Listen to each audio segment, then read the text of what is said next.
7వ వచనం నుండి 19వ వచనం మనం ధ్యానిస్తాం. సార్ మీరు 7వ వచనం మనం చదివితే, యేసు తన శిష్యులతో కూడా సముద్రం వద్దకు వెళ్ళగా అవతల నుండి తూరు సీదోను అనే పట్టణ ప్రాంతం నుండి ఆయన యొద్దకు గుంపులు గుంపులుగా వచ్చిండే. సరే, మనం గమనించినప్పుడు 8వ వచనంలో ఆయన గొప్ప కార్యాలు చేస్తున్నాడు ప్రజల్లో.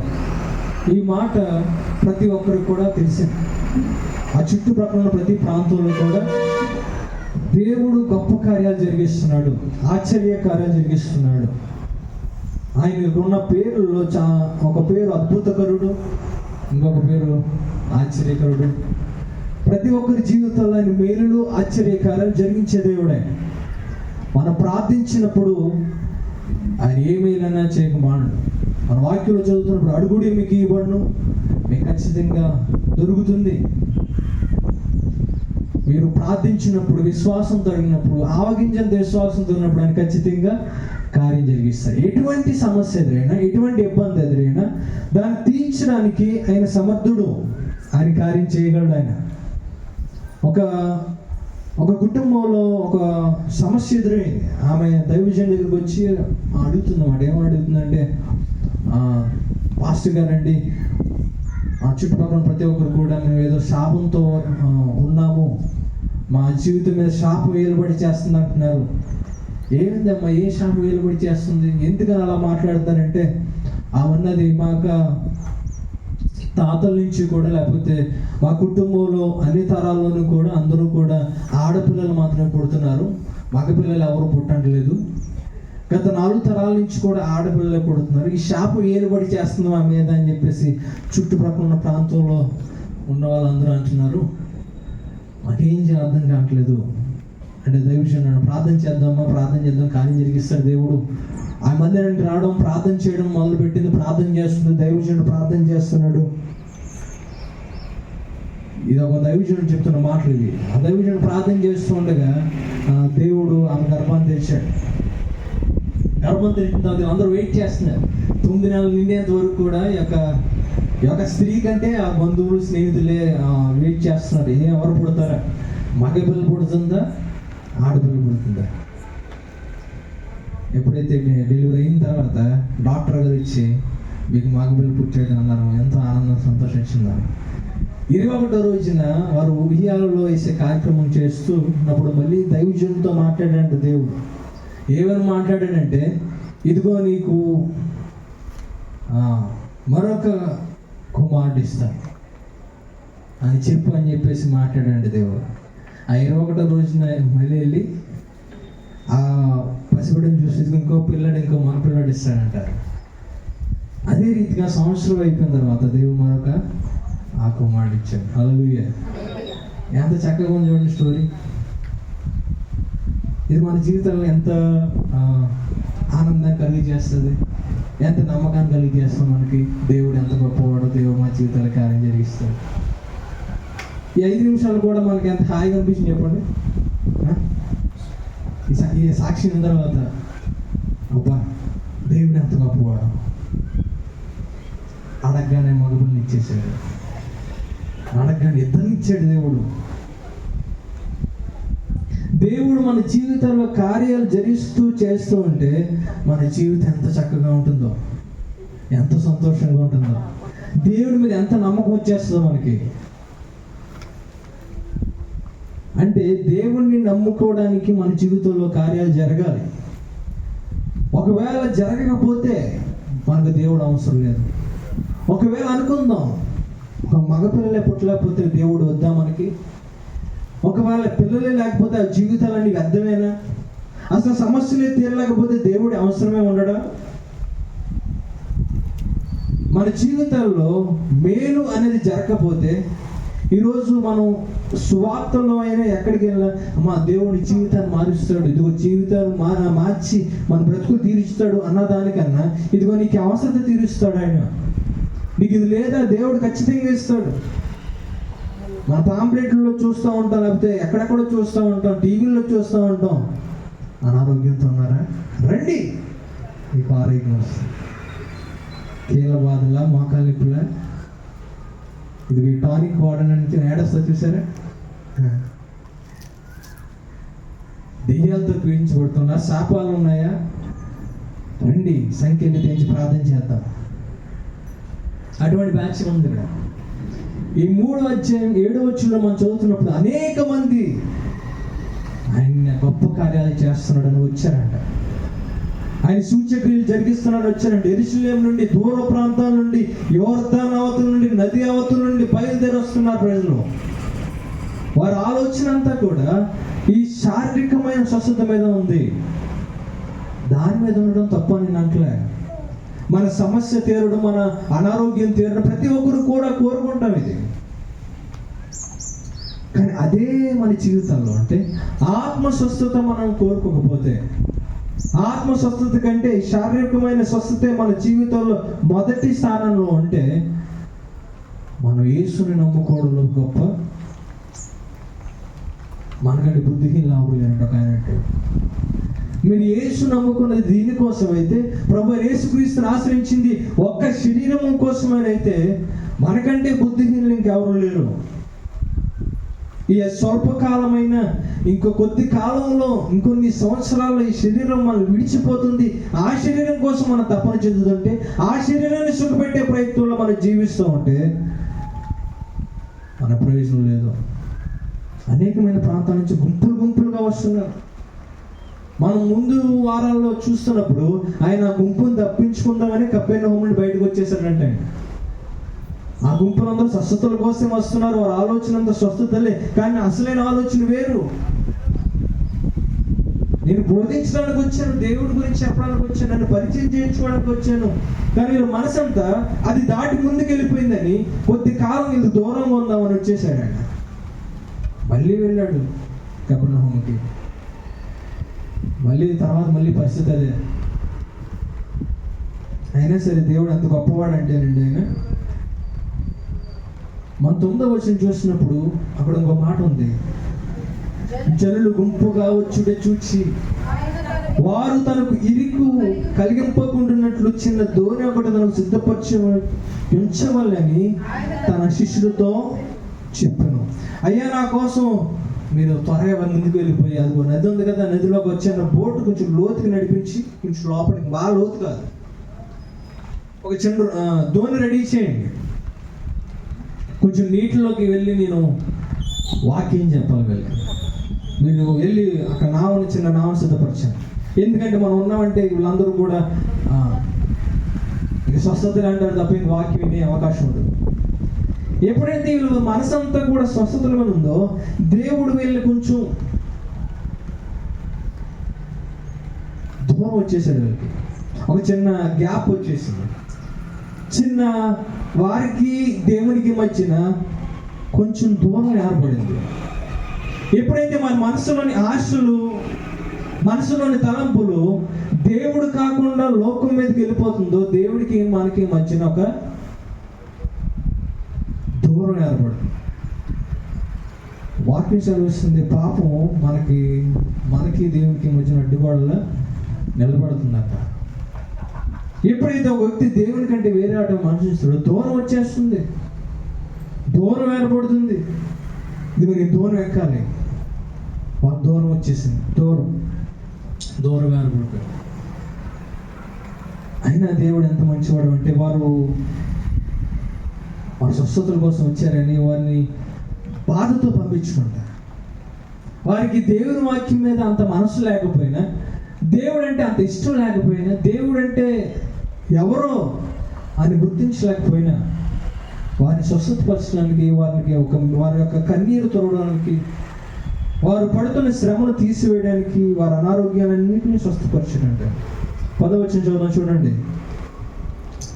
ఆయన అనేకులను స్వస్థపరిచాడు కనుక రోగపీడితులైన వారందరూ ఆయన ముట్టుకొని వల్లని ఆయన మీద పడిచుంటుంది. ఆయన స్వస్థపరిచాడు, అనేకులను స్వస్థపరిచాడు, అనేక మంది ఒక రోగాన్ని తీసివేశాడు, అనేక మంది ఇంకా పడుతూనే ఉన్నారు స్వస్థత కోసం. వీరికి వాక్యం మీద అంత శ్రద్ధ లేదు. ఇంక దేవుడు ఏం చేశాడు, వారి మీద జాలిపడ్డాడు. సరే మీకు ఏది కాదో అదే ఇస్తాను, మీకు స్వస్థత కావాలనుకుంటున్నాక స్వస్థత ఇస్తాను. బైబిల్లో మాట ఉంటుంది, దేవుడు వారి హృదయాల్ని వారికి అప్పగించేస్తాడు ఉంటుంది. వారి హృదయ కాఠిన్యానికి అయితే వారి మనస్సుకు, వారి కోరికలకు, వారి ఆశలకి వారిని అప్పగించేస్తాడంట. అంటే వారు ఏదైతే ఆలోచన చేస్తున్నారో వాళ్ళకి అది దాన్ని దేవుడు వాళ్ళకి అప్పగించేస్తాడు. లేకపోతే వారి హృదయ కోరికలపై వారు నెరవేర్చే మనసే వాళ్ళకి ఇచ్చేస్తాడంట. ఇంకా వారి మనసు అంతా కూడా హృదయాన్ని ఏం చేయాలి, హృదయ ఆలోచనతో మేము ఎలా జీవించాలని హృదయం మాటే వింటారు. సరే మీకు ఇదే కావాలంటున్నా అదే ఇస్తాను. చాలాసార్లు అనేకసార్లు మనం బైబిల్లో చూసినప్పుడు నీకు ఇది కావాలంటున్నా కూడా తీసుకో, నువ్వు దానికోసం ప్రార్థన చేస్తున్నావు కదా అన్నిసార్లు నుంచి తీసుకో, నువ్వు అదే అడుగుతున్నావు కదా తీసేసుకో. అక్కడ చూడండి ఆయన టైం తప్పలే, కార్యాలు జరిగిస్తున్నాడు. మన 11వ వచనం చూస్తే అపవిత్రాత్మ పట్టిన వారు ఆయన చూడగానే, అపవిత్రాత్మ దయ్యం పట్టిన వారు ఆయన ముందుకు వచ్చేస్తారు. భయంకరంగా ఆయన ముందుకు వచ్చి కేకలు వేసుకుంటూ వచ్చి ఆయన ఎదుటి సాగిలిపడి,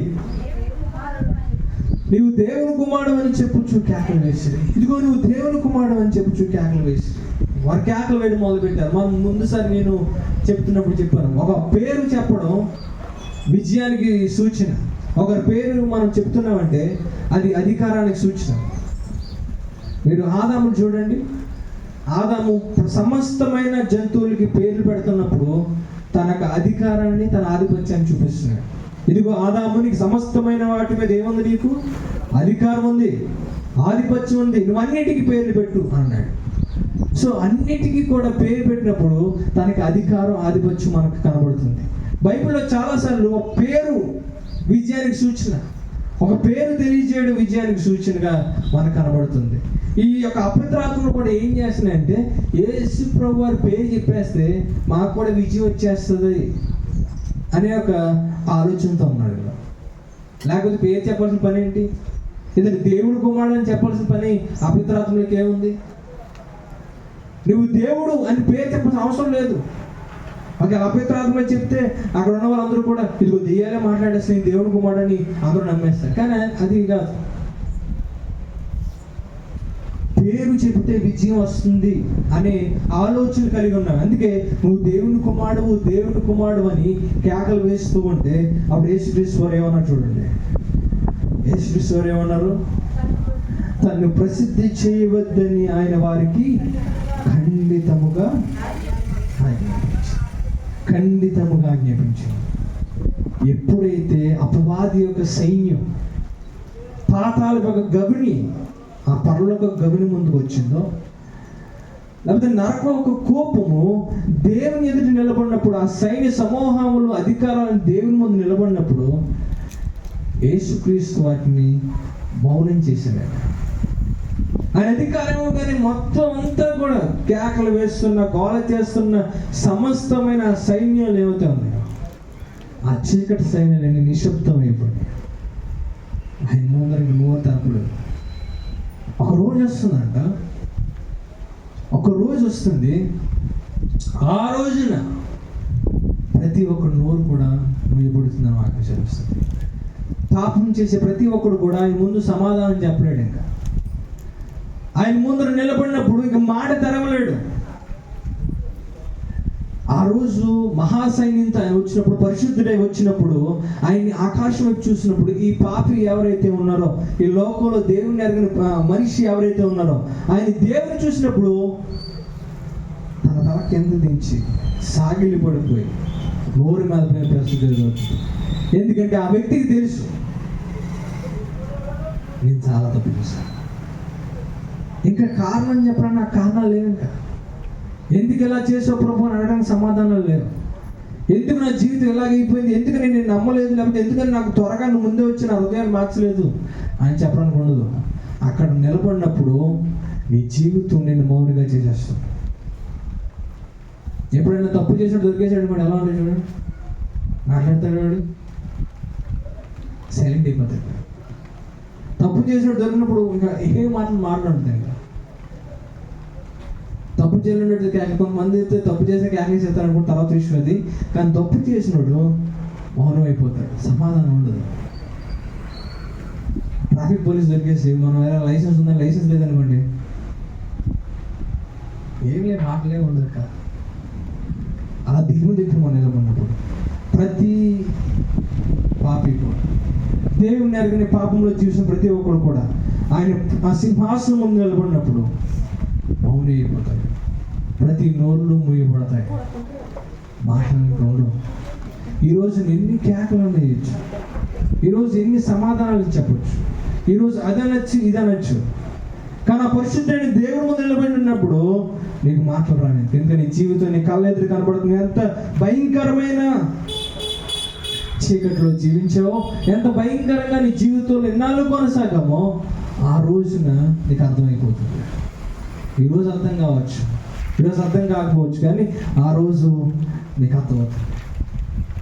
ఆ రోజు నిలబడినప్పుడు 13వ వచనం చూస్తున్నప్పుడు ఆయన కొండ ఎక్కి ఇంకా వారికి దూరంగా మళ్ళీ వెళ్ళడానికి సిద్ధమవుతున్నాడు. ఆయన వారికి కొంచెం దూరంగా వచ్చి తనకి ఇష్టమైన వారిని ఏం చేశాడంటే ఆయన పిలిచాడు. తనకి ఇష్టమైన వారిని కొంత పిలిచాడు. మనం కూడా దేవుని స్వార్థం అండి, దేవుడు కొంతమంది ఇష్టం అనుకుంటాం. దేవుడు కొంతమంది, అందరూ కూడా ఇప్పుడు ఎంచుకున్న వారు కూడా ప్రతి పరిస్థితులు ఏం కాదు, ఎంచుకున్న వారిలో నీతిమంతులేం కాదు. ఆయన కృప చేత వారిని పిలుచుకున్నాడు. ఆయన అక్కడ చూడండి, తనకి ఇష్టమైన వారు కొంతమంది ఉన్నారంట, తన లెక్కలో ఉన్నవారు కొంతమంది ఉన్నారు, తను నిర్ణయించుకున్న వారు కొంతమంది ఉన్నారు. జగత్తి పునాది వేయక ముందే కొంతమందిని ఏర్పాటు చేసుకున్నాడంట. వారిని ఆయన పిలుచుకున్నాడు. తనకి ఇష్టమైన వారిని కొంతమంది పిలుచుకున్నాడు. వారు ఆయన వద్దకు వచ్చి అని రాయబడి, ఎంత చక్కని మాట. ఆయన సొంతమైన వారు ఉన్నారు కొంతమంది, ఆయన బాగా ప్రేమించిన వారు ఉన్నారు, ఆయన ప్రేమించిన వారు, ఆయన ఎరిగిన వారు ఉన్నారు.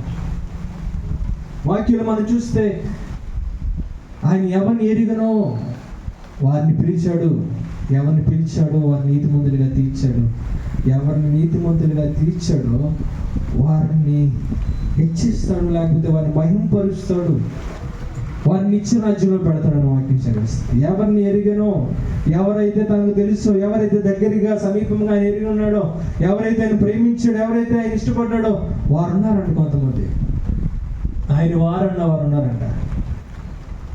మరి మనము ఆయనలో ఉన్నావా? ఆయన వారు అన్న వారిలో మనం ఉన్నావా? అప్పుడు ఆ మాట చెప్పగానే, రండి అని చెప్పగానే వాళ్ళందరూ కూడా ఆయన వద్దకు వచ్చారు. అందుకే బైబిల్ మరో మాట ఉంటుంది, నా గొర్రెలు నా స్వరం. ఆయన వారు ఎవరైతే ఉన్నారో ఆయన మాట వింటారు, ఆయన స్వరాన్ని ఆలకించడానికి ఇష్టపడతారు, ఆయన ఏం చెప్తాడా అని చెప్పడానికి ఇష్టపడతారు. ఈ గొర్రెల యొక్క ప్రతి ఒక్క స్పందన ఎలా ఉంటుందంటే, అయ్యా నువ్వు మాట్లాడు మేము వింటాం, నువ్వు మాట్లాడు మేము వింటాం, మేము మాట్లాడడం. దావీదు కాలం నుంచి కూడా మనం చూస్తున్నాం, సమూయేలు కాలం నుంచి మనం చూస్తున్నప్పుడు, ప్రతి ఒక్కరు కూడా ప్రవక్తలు వస్తున్నప్పుడు వారు చెప్పేదాన్ని ఏంటంటే, యెహోవా సెలవిస్తున్నాడు, యెహోవా మాట్లాడుతున్నాడు, ఆయన చెప్తున్నాడు, ఆయన చెప్పేది మనం వినాలి, ఆయన మాటలే మనం వినాలి. సమూయేలు ఒకరోజు సమూయేలు ప్రార్థనలో ఉన్నప్పుడు, లేకపోతే సమూయేలు నిద్రపోతున్నప్పుడు దేవుడు సమూయేలుతో మాట్లాడుతున్నప్పుడు సమూయేలు సమూయేలు అని పిలిచాడంట. అప్పుడు అద్భుతమైన సమాధానం ఇమ్మని దైవజనుడు అన్నాడు. ఏమని అన్నాడు? నీ దాసుడు ఆలకిస్తున్నాడు, నీ దాసుడు ఆలకిస్తున్నాడు. బైబిల్లో చాలా సందర్భాలు ఈ మాట ఉంటుంది. సౌలు దేవుడు దర్శించినప్పుడు, సౌలు గుర్రం పైన కింద పడిపోయిన తర్వాత ఏం జరిగిందంటే, సౌలు కళ్ళు మూసిపోయినాయి, ఒక భక్తుడు కళ్ళు. అప్పుడు ఒక దైవజనునితో దేవుడు దర్శనంలో మాట్లాడాడు. ఆ దైవజనుడితో మాట్లాడుతూ, అననీయ, ఇదిగో సౌలు అనే వ్యక్తి ఉన్నాడు, సౌలు అనే ఒక వ్యక్తి ఉన్నాడు, అతని దగ్గరికి వెళ్ళు అని అతను పిలిచినప్పుడు, అననీయ అనే వ్యక్తి కూడా అదే మాట అంటాడు. ఏమంటాడంటే, అయ్యా నీ దాసుడు ఆలకిస్తా చెప్పు. మాట వింటేనే చెప్పాను. ఆయన గొర్రెలు ఆయన మాట వినడానికి ఇష్టపడుతూ ఉంటాయి, ఆయన స్వరం ఆలకించడానికి ఇష్టపడుతూ ఉంటాయి. ఈరోజు ఆయన శిష్యుల్ని ఏర్పాటు చేసుకున్నప్పుడు, తన పిల్లల్ని తన దగ్గర చేర్చుకున్నప్పుడు శిష్యుడికి ఉండే గొప్ప లక్షణం ఏంటంటే, అయ్యా నేను వింటున్నాను, అయ్యా నేను ఆలకిస్తున్నాను. చెప్పండి, మీరు ఏం మాట్లాడుతున్నారు చెప్పండి, వింటాను. ఈరోజు క్రైస్తవులైన మనం కూడా శిష్యుడి యొక్క స్వభావం మనం కూడా ఉండాలి. శిష్యుడి యొక్క అద్భుతమైన స్వభావం ఏంటంటే, నేను వింటున్నానయ్యా, నేను ఆలకిస్తున్నాను చెప్పండి. దేని గురించి అయినా కావచ్చు, మన ప్రతి జీవితంలో ఆయన మాట వినడానికి ఇష్టపడాలి. మీరు మాట్లాడండి, మేము వింటాం. ఈరోజు అలాంటి వారు మనకు కనబడుతున్నారా? ఆయన ఎందుకు పిలిచాడంట? ఆ రోజు ఆయన శిష్యుల్ని ఎందుకు పిలిచాడో, ఈరోజు మనం ఆయన దగ్గరికి ఎందుకు వచ్చామో, ఈ పిలుపు గురించి మనం ఆలోచిస్తున్నప్పుడు చాలా అద్భుతమైన మాట ఉంటుంది. పిలుపు అని అంటున్నప్పుడు ఏదో సాధారణంగా రా అనే మాట కాదు. పిలుపు అనే మాటలో మనం సరిగ్గా అర్థం చేసుకుంటే, ఆయన లోకంలో నుండి పిలిచాడంట, వేరు చేసి పిలిచాడంట. పిలుపులో ఆయన ప్రత్యేక పరిచి పిలుచుకున్నాడు. రా అంటున్నప్పుడు లోకం నుండి వేరే ప్రత్యేకంగా బయటికి తీసుకొచ్చాడు. ఆయన సెపరేషన్ చేశాడు, లో నుంచి తీసుకొచ్చాడు బయటికి. ఆయన రండి అని పిలుస్తున్నప్పుడు వాళ్ళు ప్రత్యేకంగా పిలుస్తున్నాడు. ఇది వాళ్ళందరూ అద్భుతాల కోసం చూస్తున్నారు, మీరు మాత్రం నాకు ఇష్టమైన వారు, మీరు అందరూ బయటకు రావాలి.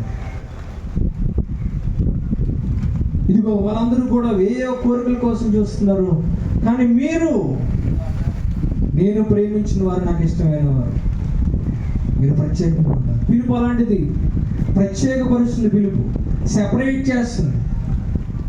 ఈరోజు సంఘాన్ని ఆయన పిలిచాడు అని చెప్తున్నప్పుడు, ఆయన లోకం నుండి వేరుగా పిలిచాడు, ఆయన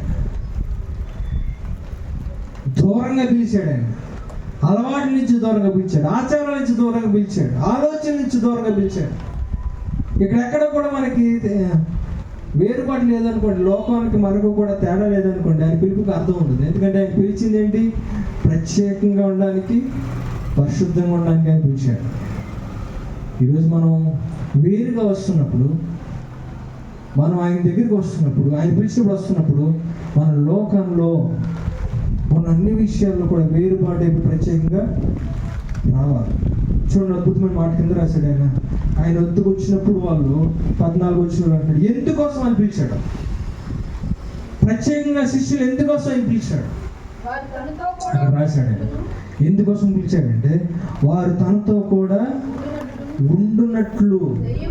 చాలా కాబట్టి ఎందుకు పిలిచాడంటే, ఆయన ఆయనతో కూడా ఉండాలని పిలిచాడంట. మరి ఇప్పుడు సమూహంగా గుంపులు గుంపులుగా వస్తున్న వారితో ఉండాలని లేదు ఆయనకి, లేదు ఆయనకి. ఆయన తనకిష్టమైన వారితో ఉండాలనుకుంటున్నాడు, వారిలో ఆయన ఉండాలనుకుంటున్నాడు. అందుకే యేసు క్రీస్తు మీద నమ్మకం కాదు, యేసులోకి మన విశ్వాసం ఉండాలి. యేసు క్రీస్తు లోపల మన విశ్వాసం ఉండాలి. ఆయన మీద విశ్వాసం ఉండడు వేరు, ఆయనలో విశ్వాసం ఉండడు వేరు. ఈరోజు చాలా మంది విశ్వాసం ఉంటుంది, కానీ ఆయనలో విశ్వాసం ఉండదు. యేసు దేవుడు అని నమ్మడం కన్నా ఆయన దేవుడిగా గుర్తించి మనం ఆయనలో ఉండాలి. ఆయనలో ఎలా ఉంటామండి? ఆయన ప్రార్థన చేస్తాడు, యేసుక్రీస్తు వారు గెలిచి మీద ప్రార్థన చేస్తాడు, అయ్యా నీవు నాలో ఉన్నట్లు నేను నీలో ఉన్నట్లు వీరు కూడా, ఇది మీ సంఘం కూడా అలాగే ఐక్యత కలిగి ఉండాలి. ఒకరిలో ఒకరు ఐక్యత కలిగి ఉండాలి. క్రీస్తుని ఎరగడం, క్రీస్తులో విశ్వాసం ఉంచడం అంటే ఆయనలో మనం ఉండడం, ఆయన యొక్క బ్రతుకు మనలో ఉండడం. అలా లేకుండా ఏదో దేవుడు గొప్పవాడు అని అందరికీ విశ్వాసం ఉంటుంది, అటువంటి విశ్వాసం కాదు. ఈ శిష్యులకి ప్రత్యేకమైన విశ్వాసం, ఆయన నమ్ముకున్న క్రీస్తు బిడ్డలు కూడా ప్రత్యేకమైన విశ్వాసం ఏంటంటే, ఆ విశ్వాసం క్రీస్తులోకి నడిపిస్తుంది వాళ్ళని. ఆయనలో విశ్వాసాన్ని ఆయన జీవితంలో నడిపిస్తుంది, మనం కూడా అలా జీవించాలని మనం మారుస్తుంది. అటువంటి విశ్వాసం ఉండాలి. ఆయనలో ఇమిడిపోవాలి, ఆయనలో ఐక్యత కలిగి ఉండాలి. విశ్వాసం అంటే ఆయనతో ఒకటైపోయి, ఆయనతో మమేకం అయిపోయినప్పుడు ఆయన ఎలా జీవిస్తున్నాడో మనం అలా జీవించడం ప్రయత్నం చేస్తాం. ఎందుకంటే ఆయన నేను ఒకటి కాబట్టి, ఆయనలో నేను ఐక్యమైపోయాను కాబట్టి. ఆయన ఎలాగైతే బ్రతుకుతున్నాడు, మాటలు ఎలా ఉన్నాయో నేను కూడా అలా బ్రతకాలని ఆశపడతా ఉంటాను. ఇంకా మధ్యలో మనకి ఎవరు ఉండరు. ఆయనలో విశ్వాసం కలిగి ఉండడం అంటే నీకు ఆయనకు మధ్యనే సంబంధం. ఇంకా మధ్యలో ఇంకెవరు ఉండరు. నీ విశ్వాసం ఆయన మీదే మాత్రమే.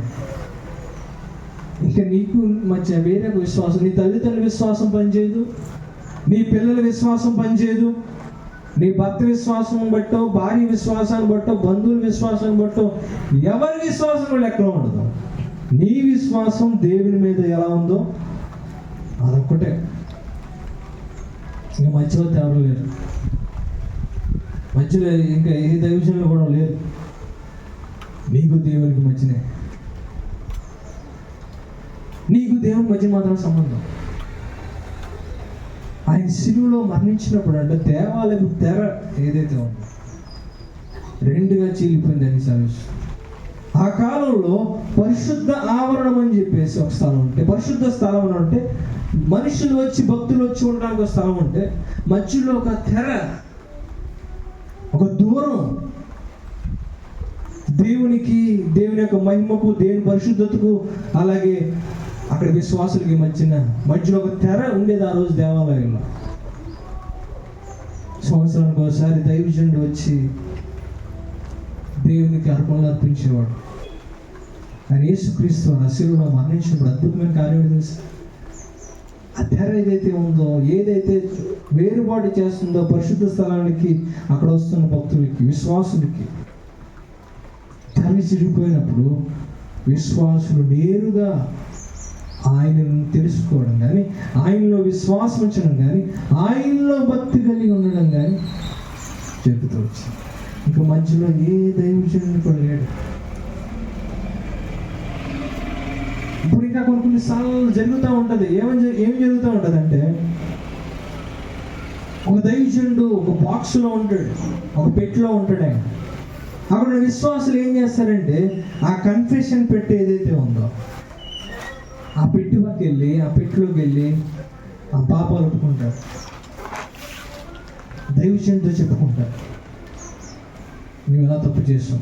అప్పుడు దైవజనుడు అంటాడు, నేను దేవునికి ప్రతినిధిగా పాపాన్ని క్షమిస్తున్నానని చెప్తూ ఉంటాడు. కానీ ఎప్పుడైతే దేవాలయం చెరిగిందో ఇంకా నీ విశ్వాసం, నువ్వు దేవునితో ఏకమైపోయావు. ఇంకా ఆయనకి మధ్య నీకు దూరం లేదు. ఇంకా అందుకే నువ్వు దేవునితో సంబంధం కలిగి ఉండాలి, ఇంక పక్కన సంబంధం ఉండకూడదు. నీ విశ్వాసం దేవుని మీద ఉండాలి, కానీ నీ పక్క విశ్వాసం మీద ఉండడానికి వీలు లేదు.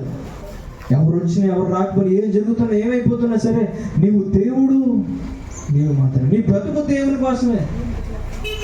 ప్రజలు ఎలా జీవిస్తున్నా సరే, నాకు దేవుని మీద నిజమైన ప్రేమ ఉండాలి. అందుకే నిజమైన విశ్వాసి తన తల్లి కోసము, తన తల్లి చూస్తున్నాడని ప్రార్థన చేయడు, తన తండ్రి చూస్తున్నాడని భక్తి చేయడు, ఎవరో చూస్తున్నారనేది ఏదో చేయడా, దేవుడు చూస్తూ ఉన్నాడు. అతనికి తల్లి చెప్పే ఆజ్ఞల కన్నా, తండ్రి చెప్పే ఆజ్ఞల కన్నా తన దేవుడిచ్చిన ఆజ్ఞలంటే భయం ఎక్కువ ఉంటుంది.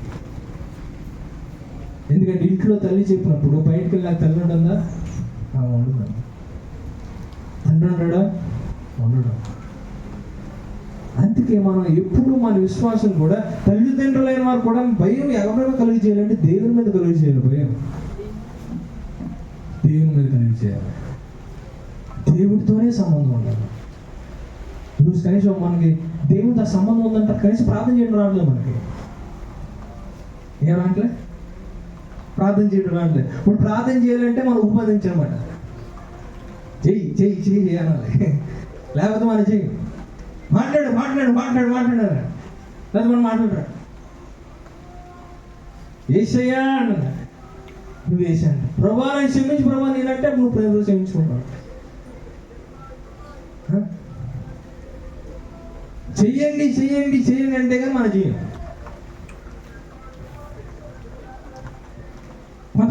అదొకటే నేర్చుకున్నారు. పక్కన ప్రార్థన చేస్తే మనం ప్రార్థన చేస్తాం, అలాగైతే లేదు. ఇంకా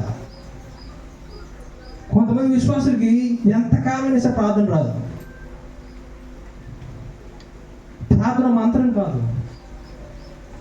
ప్రార్థన మనం పక్కన ఎలా మాట్లాడుతున్నాం మన దేవుని చూసినప్పుడు అలాగే అంతకంటే గౌరవించి ఒక వ్యక్తితో మాట్లాడుతున్నట్టుగా మాట్లాడాలి. అలాగే నీ సాధారణంగా వ్యక్తి అనుకుని కాదు, దేవుని అనుకునే మాట్లాడాలి. నేను మాటలు చెప్తున్నా, మాటలు ఒక వ్యక్తితో మాటలు ఎలా ఉంటాయో, ఆ పదాలు ఎలా ఉన్నాయో ఆ పదాలు ఉపయోగించి దేవునితో మనం మాట్లాడాలి. ఒక రోజున నీ పక్కన ప్రార్థనకి పనిచేయదు, నీ దైవజన ప్రార్థన పనిచేయదు, ఎవరి ప్రార్థన పనిచేయదు. నువ్వు దేవుడు మాత్రం నిలబడతారు అక్కడ. ఆ పరలోక గమని ముందు నిలబడినప్పుడు వెనక తిరిగి మా పాస్టర్ వస్తున్నారా లేదా, ఎక్కడికి వెళ్ళిపోయి అసలు టైంలో దేవదూత గారు గాబ్రియల్ గారు ఆవిడ పంపించాను మమ్మల్ని అంటాడు. అమ్మ ఎవరైనా తెలియదమ్మా, ఎలా పంపించామన్నా అప్పటికి నీ పేరేంటి? నా పేరు కాంతం అండి. సరే కాంతం గారు, మీరు లోపలికి వెళ్ళాలంటే మీరు మా పేరు తెలియని పేరు ఇష్టం లేదు, ఎలా పంపించమంటావు? ఈ పాస్టర్ అసలు టైంలో ఉన్నాడు. చెప్పాలి కదా వీళ్ళందరికీ, ముందుగా పేరు రాశాడు, రాయించలేదు, నేను ఎక్కడ కనపడలేదు. ఆ కాంతం వెనక తిరిగి చూసినా ఎవరు లేదు. తర్వాత శుభం వచ్చింది. ఏ కాంతం ఎక్కడ ఉన్నావు, లోపలికి వెళ్ళలేదా? ఏంటేమో పేరు లేదంటే ఇక్కడ పేరు లేదా, పేరు లేవడం ఏంటి? నేనంతా నాకు చెప్పి శుభం వెళ్ళింది అనుకోండి. గాబ్రియల్ గారు నా పేరు రాసిందండి. అమ్మ నీ పేరేంటి? సుబ్బమ్మ. అమ్మ సుబ్బమ్మ అండి. సరే చూస్తానా కానీ చెక్ చేసాడు, పేరు లేదు. నేను నా పేరు కూడా లేదా?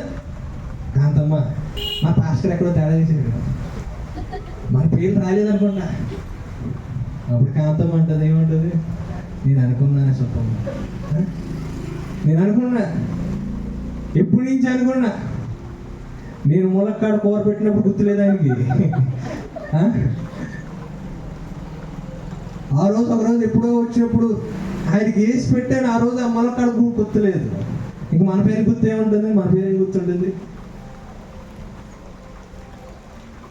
ఆ రోజు పాస్ గారు కనబడదు నీకు, నీ తల్లిదండ్రులు కనబడదు, నీవు దేవుడు మాత్రం.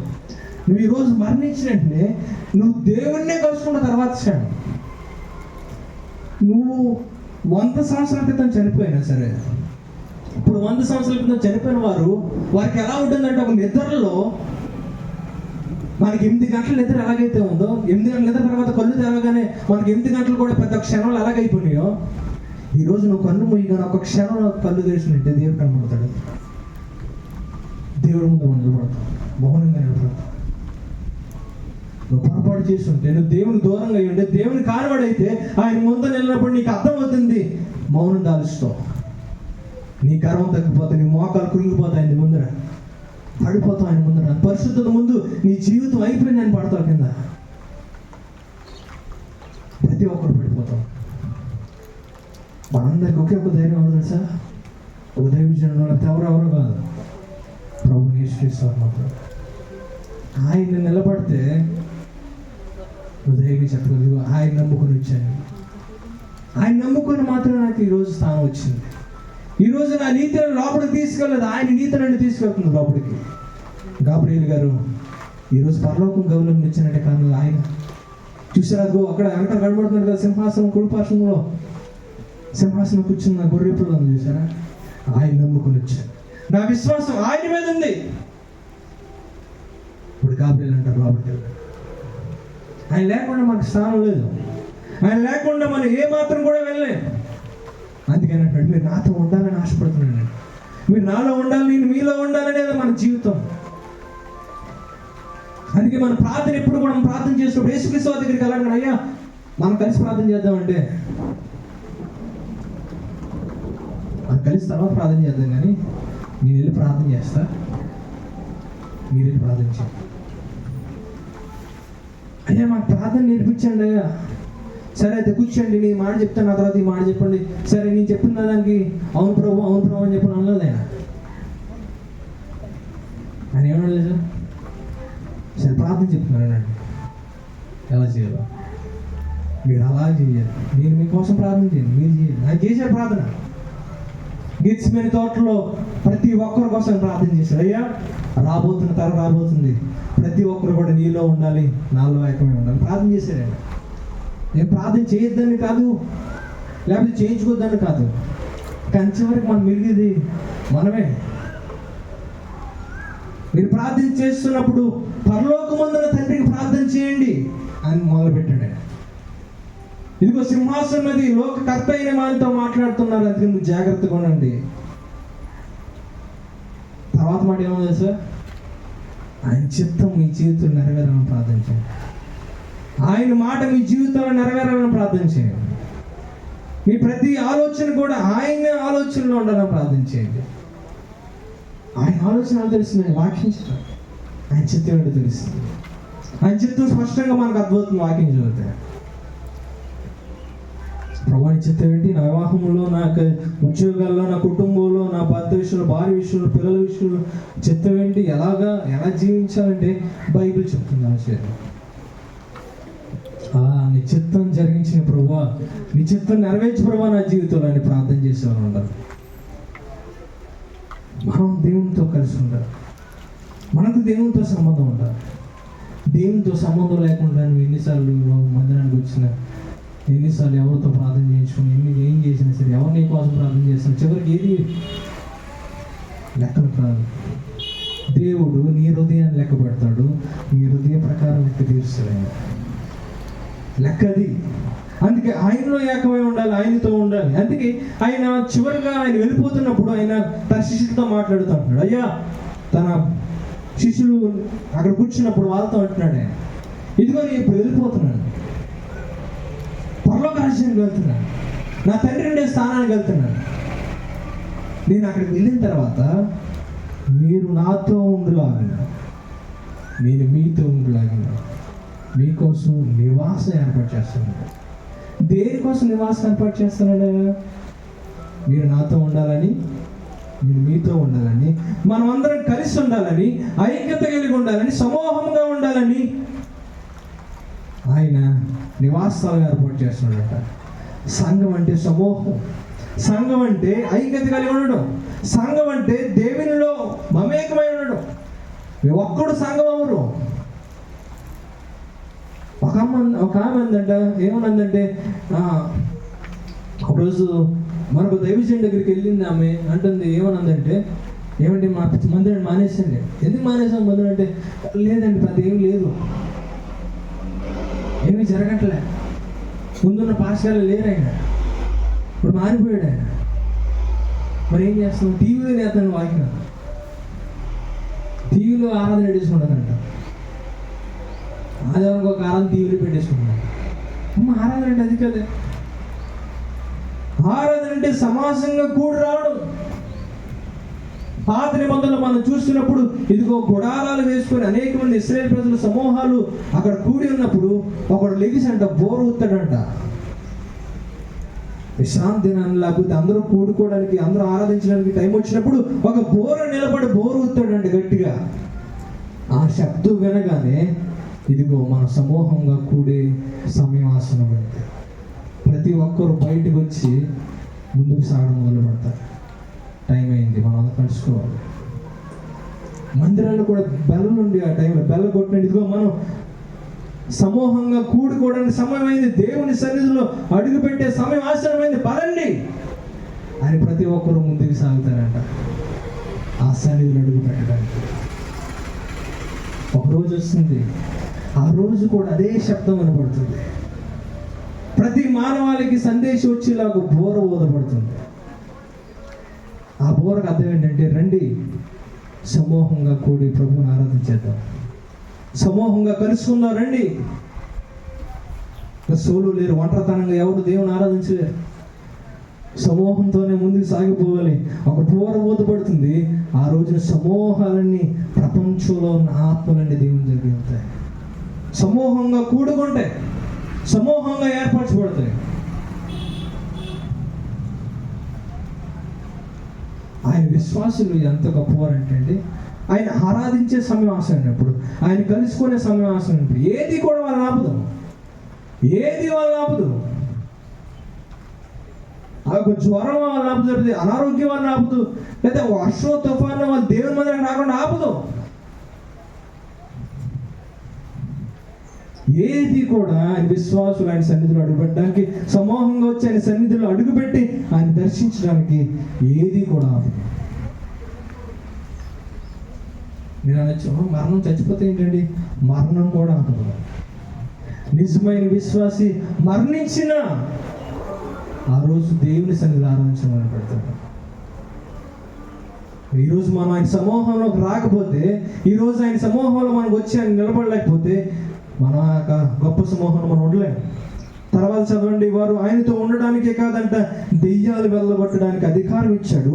సువార్త ప్రకటించడానికి వారిని పంపవాలని ఆయన 12 మందిని నియమించాను. 15వ వచనంలో 12 మందిని నియమించాడంట. వారిని ఎందుకోసం నియమించాడంటే, ఒకటేమో తనతో ఉండేలాగా నియమించాడు, ఇంకొకటి వారికి అధికారం ఇచ్చి, దెయ్యముల మీద అధికారం ఇచ్చి, శక్తినిచ్చి, ఆ 12 మందికి దెయ్యాలు పోగొట్టే అధికారాన్ని కలిగి చేసి వారికి, మీరు వెళ్ళండి సువార్త ప్రకటించండి. వారిని ఏం చేశాడు?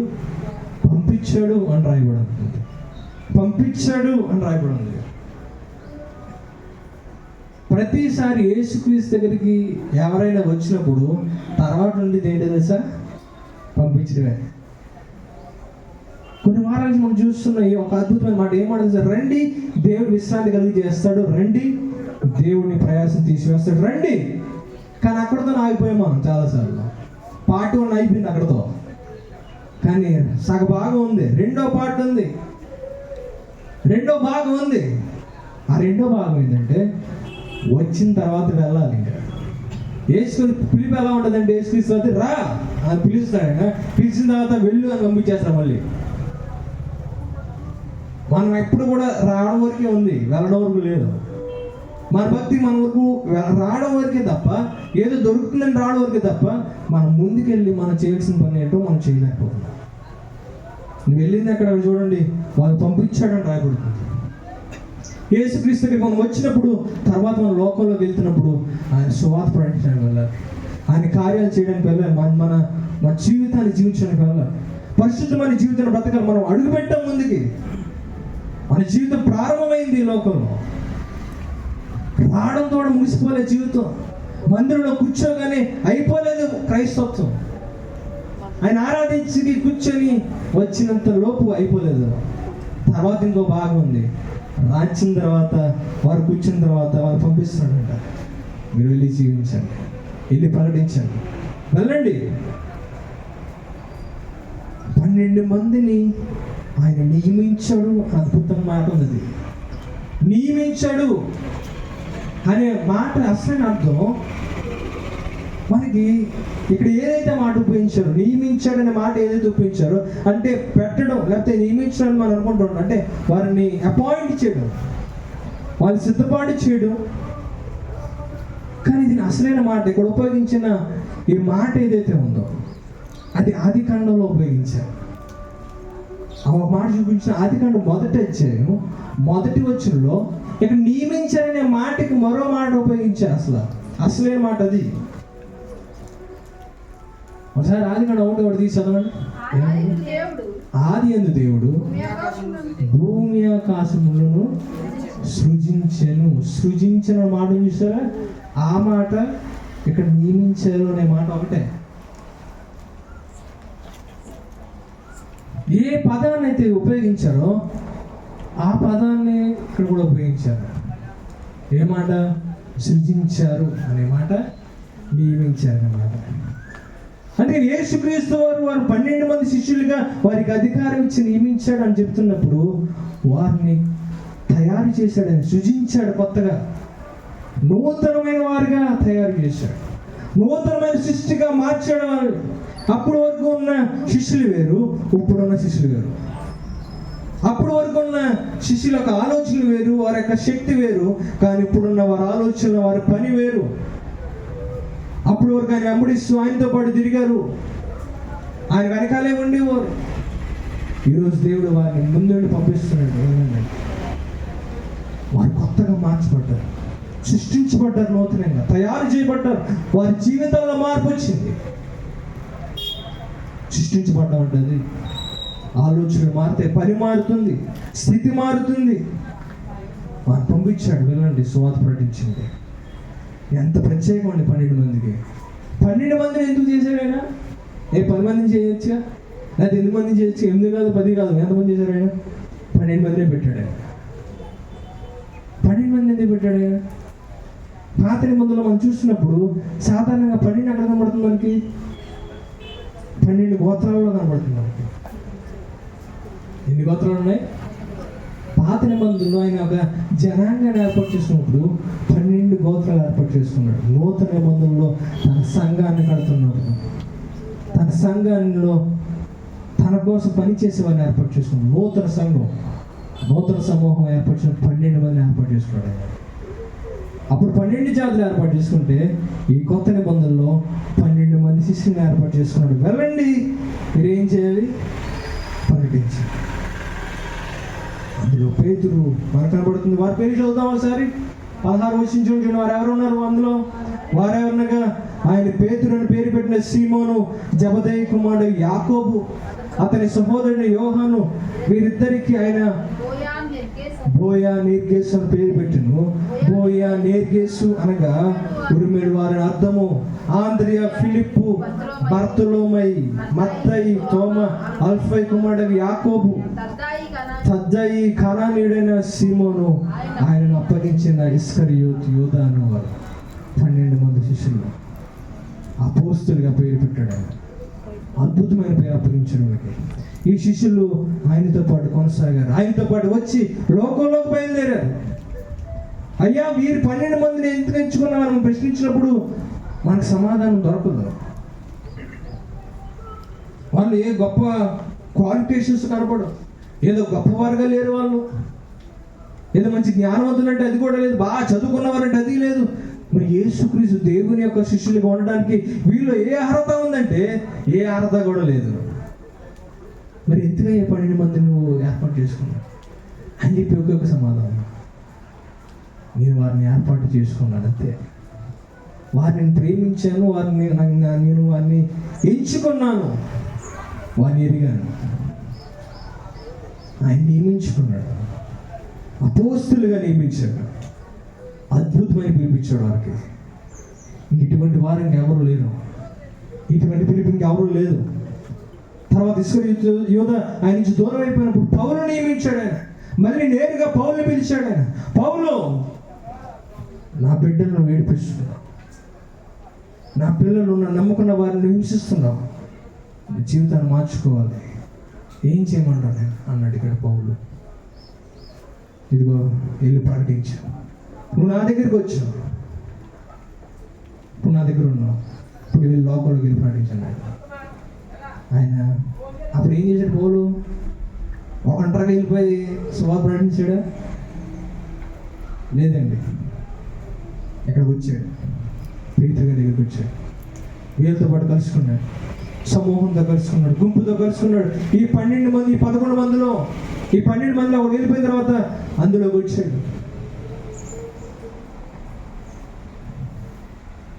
ఇంకొకటి జాయిన్ అయ్యాడు ఇందులో. పౌలుతో పాటు అపోస్తులుగా పిలువబడ్డ అధికారం ఇచ్చాడు. అపోస్తులకు వీళ్ళకి అధికారం, దెయ్యాలు పోగొట్టే అధికారం, పైన చూసినట్టుగా అధికారం ఇచ్చాడు. దెయ్యాలు పోగొట్టడానికి అధికారం ఇచ్చాడు. ఈరోజు అటువంటి అపోస్తులు మనకు కనబడరు. ఎందుకంటే అపోస్తులు నేరుగా పిలువబడినవారు. ఈరోజు పేరు పెట్టేసుకోవడానికి మాత్రం ఏమవుతుంది? ఎందుకంటే ఆయన పెట్టాలి పేరు. ఆ రోజు యాకోబుకి ఇశ్రాయేలు అని పేరు పెట్టాడు. ఇశ్రాయేలు అనగా ఆశీర్వాదం అర్థం. ఎన్నడూ లేనట్టుగా ఇశ్రాయేలు యొక్క జనాంగం ఆశీర్వదించబడింది. ఎందుకంటే ఆయన పేరు పెడితే ఏముంటుంది? విషయం ఉంటుంది. ఆయన పేరులో విషయం ఉంటుంది. మన పేరు పెట్టేసుకుంటే ఏముంటుంది? అపోస్తులని ఆయన పేరు పెట్టినప్పుడు వారికి ఉన్న అధికారంతో దెయ్యాలు పోయాయంట. వారి నీడ తాగితే అపవిత్రాత్మ వదిలిపోయాయంట. ఆరోగ్యం గల వారు స్వస్థత పొందేవారంట. అటువంటి గొప్ప కార్యాలు వారు చేశారు. వారు మాట చెప్తే చాలు స్వస్థత జరిగేది. అది పేరులో ఉన్న విషయం. ఈరోజు చాలా మంది అపోస్తులని పేరు పెట్టుకున్నారు, కానీ దాంట్లో విషయం లేదు. ప్రవక్తని పేరు పెట్టుకున్నారు, దాంట్లో విషయం లేదు. ఎందుకంటే ప్రవక్తలు ఆ రోజు అయిపోయారు. ప్రవక్తల తర్వాత అపోస్తులు ఇచ్చారు. ఈరోజు ఏ ప్రవక్త లేడు. ఇంకా ప్రవక్త అంటే ఏం చేస్తాడు? దేవునితో మాట్లాడి సమాధానం తీసుకొస్తాడు. ఈరోజు అటు దేవుడు మాట మన చేతుల్లోకి వచ్చేసింది. ఆయన మాట మన చేతుల్లో ఉంది. ఇంక మనం ఎవరితో మాట్లాడతాం? ఆ మాట చేతులు ఉన్నప్పుడు ఇంక ప్రవక్త లేడు. ఆ రోజున ప్రవక్త లేరు, ఆ రోజున అపోస్తలులు లేరు. కానీ ఆ రోజున శిష్యులు ఉండాలి. ఆ రోజు శిష్యులు ఎన్నిక లేని వారు, జ్ఞానం లేనివారు, కానీ యేసుని వెంబడించి ముందుకు సాగినవారు. యేసుక్రీస్తు వారు ఒక పని చెప్పాడు వాళ్ళకి 12 మందితో, ఇదిగో మీరు వెళ్ళండి, సువార్త ప్రకటించండి, ప్రతి ఒక్కరిని కూడా శిష్యులుగా చేయండి అన్నాడు. ఎలా చేయండి అన్నాడు? ప్రక్క దొరకం మనం. ఇప్పుడు శిష్యులకు ఉండవలసిన లక్షణాలు మనకు ఉండాలి. శిష్యుడు ఎలాగైతే యేసుని వెంబడిస్తాడో అలా మనం వెంబడించాలి. శిష్యుడు ఎలాగైతే యేసు పంపిస్తే వెళ్తాడో అలా మనం కూడా ముందుకు వెళ్ళి జీవించాలి. శిష్యుడిగా మనం బ్రతుకు ఉండలేకపోతే, శిష్యుడిగా మనం జీవించలేకపోతే ఆయన ముందర మనం నిలబడలేము. ఈరోజు శిష్యుడు ఎలా ఉండాలో, శిష్యుడు ఎందుకోసం ఉన్నాడు, శిష్యులాగా ఆయన కోసం బ్రతికారో, జీవించాడు, ఎలా నియమించుకున్నాడో, ఈరోజు కూడిన మనందరినీ కూడా ఆయన ఎంచుకున్నాడు, నియమించుకున్నాడు, ప్రత్యేకపరుచుకున్నాడు, పరిశుద్ధంగా జీవించడానికి ఏర్పాటు చేసుకున్నాడు, శిష్యులుగా ఉండాలని పంపించాడు మనల్ని. ఈరోజు నీ జీవితం లోపల ఎలా ఉందో బయటకు ఎలాగ ఉండాలి, బ్రతకాలి జీవితం, విశ్వాసం ఉంచాలి దేవుళ్ళలో. ఎందుకంటే ఒకరోజు అంతమైపోతుంది ఈ జీవితం. అది నిజం. ఒప్పుకోకపోయినా, నువ్వు దాని గురించి ఆలోచించకపోయినా ఖచ్చితంగా దేవుని మాట జరుగుతుంది. ప్రతి ఒక్కరికి ప్రార్థన చేద్దాం. ప్రతి ఒక్కరు దయచేసి లేచి నిలబడండి. వాక్యంతో ప్రార్థన చేద్దాం. లేచి నిలబడదాం.